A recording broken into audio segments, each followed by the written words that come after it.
Thanks to our friends at The Motley Fool for sponsoring this video. Visit fool.com/Rive to receive the top 10 stocks to buy right now. Ethereum continues to be under pressure by investors, and I think it's worth thinking about what is the future of this blockchain and cryptocurrency, because I don't think there's any easy answers right now.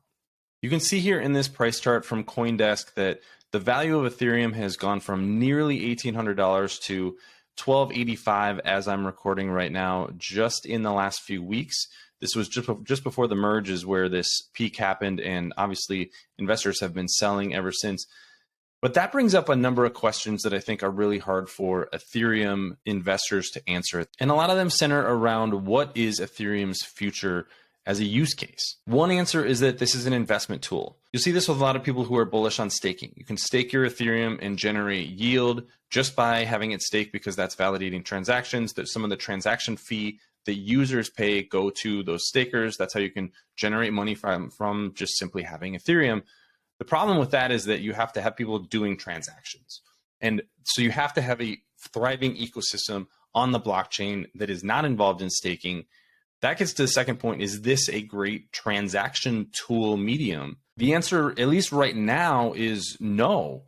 Ethereum is doing about 12 to 15 transactions per second. Compare that to Solana, which is doing about 3,000 transactions per second, and on their testnet is exceeding 10,000 transactions per second.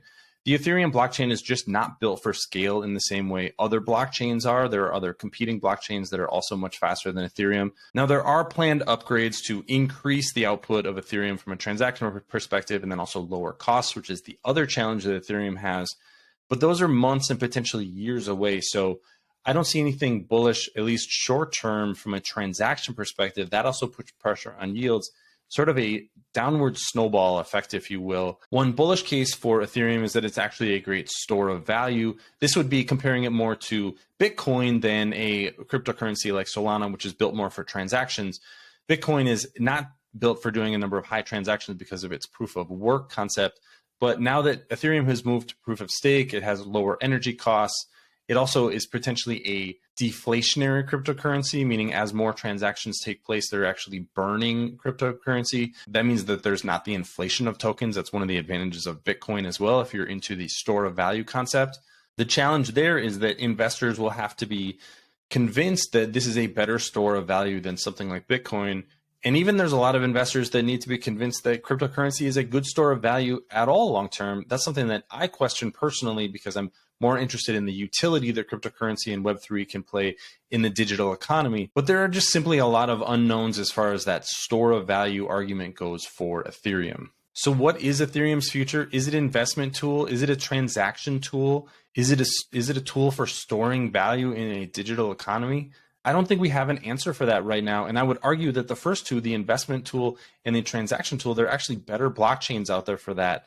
That's one reason that I'm bullish on Solana, is just fundamentally built for lower costs and faster speeds than Ethereum. Ethereum could have some interesting applications on level 2 and shards as it tries to scale the network, but that technology and infrastructure is not built out at this point. In my opinion, there are a lot more questions than answers. I've become a lot less bullish on Ethereum generally over the last 6 months or so. I still have some NFT projects that I think are building interesting things, and they actually could move to a different blockchain if that's something that they decide to do.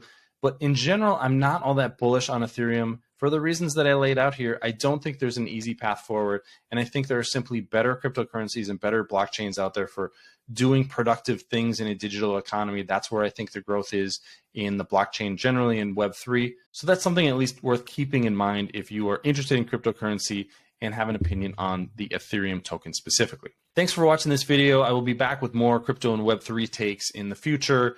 If you like what you saw here, please subscribe to this channel. It really helps out, and I will see you next time.